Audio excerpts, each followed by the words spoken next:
যাদের কাছ থেকে এক্সপেক্ট করেছিলাম যে সাপোর্ট না করুক, অ্যাটলিস্ট হলো মানে জিনিসটা নিয়ে খিল্লি করবে না, তারাও করেছে খিল্লি। তারা এমনও কোনো বন্ধু না যে তাকে শত্রু বলা হবে। লাস্ট 15 বছর ধরে কাজ করছি, 15 বছর ধরেই চিনতে পারছি। এখন আরো ভালো করে চিনতে পারছি, কেননা হলো একটা বাজে সময় যখন লোকজন বোঝা যায় যে কে কি কিরকম, যে কজন লোক ইনভলভ তাদের পুরোটা জানা উচিত, বোঝা উচিত। তারপরে আমার মনে হয় যে একটা কনক্লুশনে আসা উচিত। এই যে ফিল্মটা আসছে উপসংহার, এটা ফিল্ম ইনস্টিটিউটের স্টুডেন্টরা মিলে বানিয়েছেন। এটা হলো ফিল্ম ইনস্টিটিউট, এটা হচ্ছিল ফেস্টিভ্যালের জন্য। ওটা একটা মিসকমিউনিকেশন হয়েছে, যেটা নিয়ে এখানে করা হয়েছে এটাকে। এটা ফিল্ম ইনস্টিটিউট না, এটা হলো তোমার ফেস্টিভ্যালের ফিল্ম। সৌভিক ভট্টাচার্য ও হলো ইন্ডিপেন্ডেন্ট ফিল্ম মেকার এখন। আগে সৌভিক হলো অনিকদার সঙ্গে অ্যাসিস্ট করেছে, ভূতের ভবিষ্যৎ সময় ছিল অ্যাসিস্ট করেছে, ছিল। তো this is what it is. এটা হলো পুরোপুরি ফেস্টিভ্যালের জন্য ফিল্মটা। এখানে হলো আমরা সব ফেস্টিভ্যালে এটাকে পাঠানো হবে, তারপরে আমরা এটাকে স্ক্রিনিং করব। ডেফিনেটলি কোথাও একটা তো স্ক্রিনিং করব, কিন্তু আগে এটা ফেস্টিভ্যালের জন্য যাবে। ছোট পর্দায় আবার রিজু বিশ্বাস কবে ফিরছে? কথাবার্তা চলছে, দেখা যাক। যখনই হবে তোমরা তো জানতেই পারবে। তো কথাবার্তা চলছে, অনেকগুলো জায়গায় কথাবার্তা চলছে। আমি যতক্ষণ না হচ্ছে কিছু, আমি কিছু বলবো না এখন। So this is wire it is. কত বন্ধু চেনা হলো এই যে ঘটনাটা ঘটলো, ইউলু গুরিন শাড়ি, বন্ধু অবন্ধু বা বন্ধুর নামে শত্রু কি বলবে, মানে কতটা মানুষ চেনা হলো?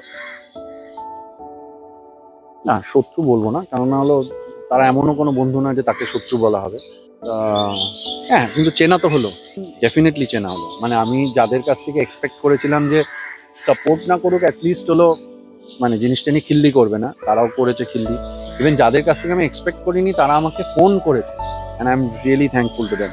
আমি এখন কারোরই নাম নিচ্ছি না, বাট যারা জানে, যারা আমাকে ফোন করেছে তারাও জানে, অ্যান্ড আমি তাদেরকে মানে I am really thankful to them. মানে আমি একদমই এক্সপেক্ট করেছিলাম না যে এরকম এরা আমাকে ফোন করবে, and they have called me. মানে মোটামুটি 2-3বার এরকম ইয়েতে, তুই আজকে ঠিক আছিস তো, শোন এটা কর, আমাকে ফোন করবি, কিন্তু কোনো প্রবলেম হলে আমাকে বলবি। এইটুকু যে কনসার্ন বলা, দ্যাটস ইট।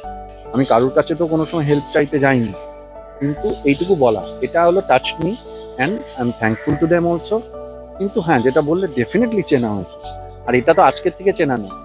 লাস্ট 15 বছর ধরে কাজ করছি, 15 বছর ধরেই চিনতে পারছি। এখন আরো ভালো করে চিনতে পারছি, কেননা হলো একটা বাজে সময় যখন লোকজন বোঝা যায় যে কে কি কিরকম। ওটা হচ্ছে ওকে, আমি হলো পারফেক্টলি অলরাইট। আমি কোনো সময় কারোর ওপর ডিপেন্ডেন্ট হয়ে থাকি না, আমি নিজের মতো থাকি, আমি নিজের মতো থাকতে ভালোবাসি। I never work with a crowd.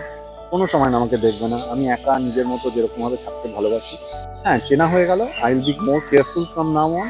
It doesn't bother me anymore. কেন এখন এমন হয়ে গেছে, শুরুর দিকে করতো, যখন শুরুর দিকে কাজ শুরু করেছিলাম না, তখন কিছু সময় পর করতো। এখন এটা বদার করা বন্ধ হয়ে গেছে, এখন মানে ওই ইউজ টু হয়ে গেছে। এই যে সোশ্যাল মিডিয়ায় একটা কিছু পেলেই শুরু হয়ে যায় সেটাকে ভাইরাল করা, ট্রেন্ডিং করা। সঙ্গীতাদি এটাও বলেছেন যে এমনও হয়েছে যে মানুষ আত্মহত্যার পথ বেছে নিতে বাধ্য হয়েছে, কারণ তারা এতটাই হেনস্থার শিকার হয়েছে না, একটা সম্মান লজ্জা সেদিক থেকে। যারা আমরা সোশ্যাল মিডিয়ার এখন প্রত্যেকেই ঘরে ঘরে 8 থেকে 80 সকলের হাতেই সামাজিক মাধ্যম, কারণ ফেক অ্যাকাউন্ট প্রচুর এখন হয়ে গেছে। যারা নেটিজেনরা রয়েছেন তাদের উদ্দেশ্যে সতর্কীকরণ হিসাবে কি বার্তা দেবে? রেসপন্সিবল হও, সব থেকে বড় কথা হলো রেসপন্সিবল হয়। এই মিডিয়ামটা হলো কেউ টাকা, ওখানে কোনো টাকা চার্জ হচ্ছে না। বাকি অ্যাপগুলোতে যেতে গেলে, নেটফ্লিক্স দেখতে গেলে, এই দেখতে গেলে, ওই দেখতে গেলে, হ্যান্ড দেখতে গেলে তোমাকে টাকা দিয়ে সাবস্ক্রাইব করতে হচ্ছে। এখানে তো সাবস্ক্রিপশনের কোনো ব্যাপার নেই। এখানে যে কেউ এসে অ্যাকাউন্ট খুলেই ফ্রিতে অ্যাকাউন্ট খুলে নিচ্ছে, যা খুশি করছে, 10টা অ্যাকাউন্ট খুলে নিচ্ছে, খুলে সেখান থেকে গালাগালি দিচ্ছে, লোককে বাজে কথা বলছে বা ইয়ে করছে।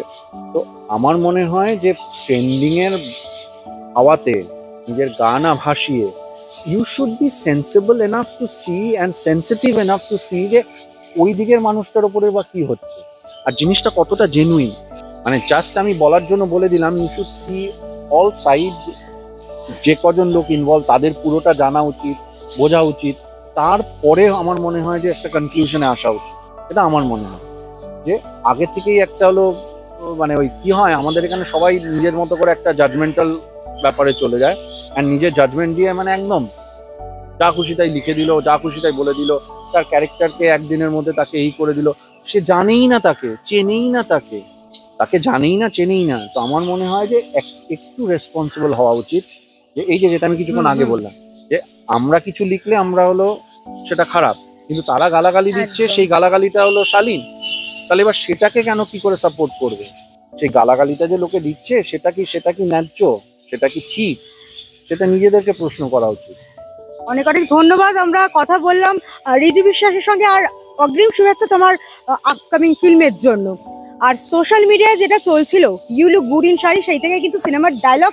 এবার কি বলবেন দর্শকরা, বা এবার নতুন করে কোন ঝড় উঠতে চলেছে সামাজিক মাধ্যমে, সেদিকে তো আমাদেরও নজর থাকবে, আপনারাও নজর রাখুন। আর দায়িত্বশীলতার সঙ্গে সামাজিক মাধ্যমে ইউজ করুন, এটাই কিন্তু রিজুদা বলে দিয়েছেন।